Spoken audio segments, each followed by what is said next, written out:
كلنا تعرضنا للتنمر، وده ممكن يكون من أقرب حد لينا.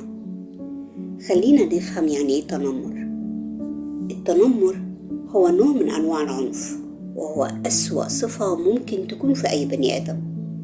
تلاقي الشخص ده بيكون متعمد إنه يعمل كده معاك، بيكرر الموضوع ده على طول. كل غرضه إنه عايزك تفقد ثقتك بنفسك، وعايزك تحس بالضعف والحزن. من الآخر كده عايز يقلل منك.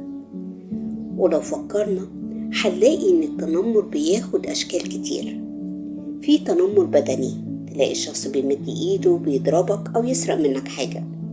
وفي تنمر لفظي، بيتطاول عليك بالألفاظ، بالكلام الجارح المهين، أو ممكن يطلع عليك إشاعات. وفي تنمر نفسي، تلاقي الشخص ده بيبصلك بصة استهزاء، عايز يقلل منك أو بيقفلك على الواحدة. وفي تنمر اجتماعي، لما تلاقي الشخص ده بيتجاهلك أو بيهملك. وأخطر نوع من أنواع التنمر هو التنمر الإلكتروني، وده عن طريق الابتزاز أو التهديد إنه ممكن يدخل على الأكاونت بتاعك. لازم تعرف إن المتنمر ده شخص فاشل في علاقاته الصحية، فاشل في حياته، وفاشل في دراسته.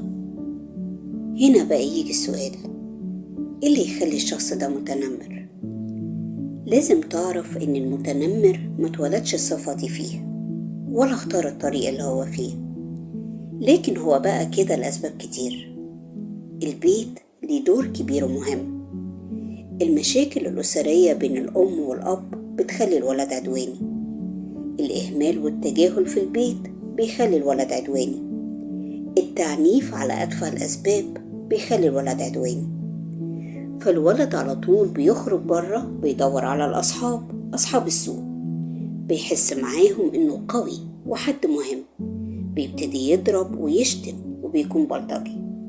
وممكن كمان تلاقي الشخص ده حد اتنمر عليه قبل كده أو حد أذاه، فهو مش بيحب إنه يتكرر معاه ده تاني. يعني ببساطة كده هنلاقي إن أكتر ناس بيتعرضوا للتنمر هم الناس اللي عندهم مشاكل أسرية، واللي عندهم مشاكل صحية، واللي دايما بيحسوا بالقلق والخوف والتوتر، والأشخاص اللي مش اجتماعيين. البيئة الاجتماعية ليها دور كبير. وأهم سؤال في حلقة النهاردة هو إزاي تقدر تتعامل مع المتنمر؟ إحنا قلنا المتنمر هو شخص ضعيف، صدقني شخصيته مهزوزة، علشان كده لازم تتعامل معاه بحكمة. اسمعني كويس، بخطوات سهلة وبسيطة هقولها لك. أول خطوة، انت لازم تتعامل معاه بهدوء. اوعى تستغرب من كلامي. لازم تعرف ان الشخص ده هدفه الأساسي انه يسيطر عليك، وعايزك تخاف منه. كل همه عايز يعرف انت هتعمل معاه ايه. اوعى تديله الفرصة. تاني خطوة هي التجاهل. ايوه التجاهل. انت لما تتجاهل الشخص ده هيكون مشتت، هيقول لنفسه هو ما عملش حاجة ليه، كده انت هتضايقه اكتر. تالت خطوة، خلي دايما حواليك اصحاب. خليك دايما حواليك ناس كتير. هو بيخاف من التجمعات لانه ضعيف وجبان. والخطوة اللي بعد كده، انت لازم تواجه مخاوفك. خلي عندك ثقة بنفسك، حتى لو كانت ثقتك بنفسك مهزوزة، متوضحش كده.